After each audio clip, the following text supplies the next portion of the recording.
নমস্কার বন্ধুরা, welcome to জলিস kitchen.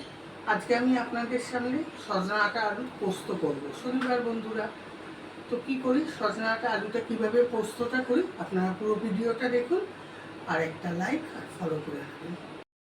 হ্যাঁ বন্ধুরা, সজনা আটা যেহেতু লম্বা করে ডাঁটাটা কাটা হয়, ওই জন্য আলুটাও লম্বা করে কেটে নিয়েছি।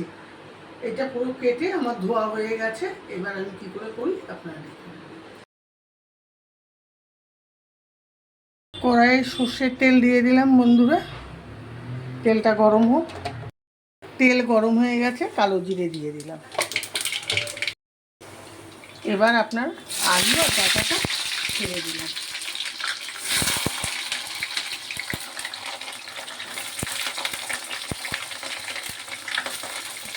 দিয়ে দিলাম বন্ধুরা এখনই লবণ, কেননা একটু মজুর ভাজা ভাজা হয়ে যায়, একটু ভাজা ভাজা হয়ে যায় বন্ধুরা। তারপরে দিচ্ছি বন্ধুরা, কালকে আমি মিক্সি নামিয়েছিলাম, তখন আনুষ্ঠানিক আরও কিছু পেস্ট করেছিলাম। আমি তখন ভাবলাম আজকে তো শনিবার, সজনে ডাঁটা আলুর পোস্তটাও পেস্ট করে রাখি, তাই পোস্তটা বন্ধুরা পেস্ট করে রেখেছিলাম। হলুদ দেবো আর একটু মিষ্টি দিলাম।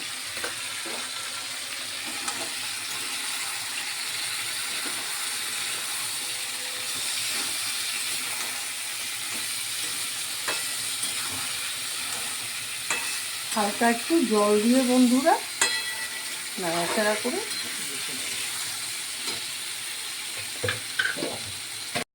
অনেক পোস্ত লেগে আছে বন্ধুরা, এই এক বাটি আমি জল দেবো।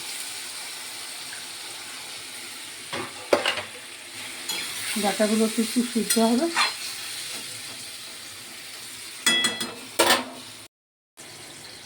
এবার আমি ঢেকে দিলাম।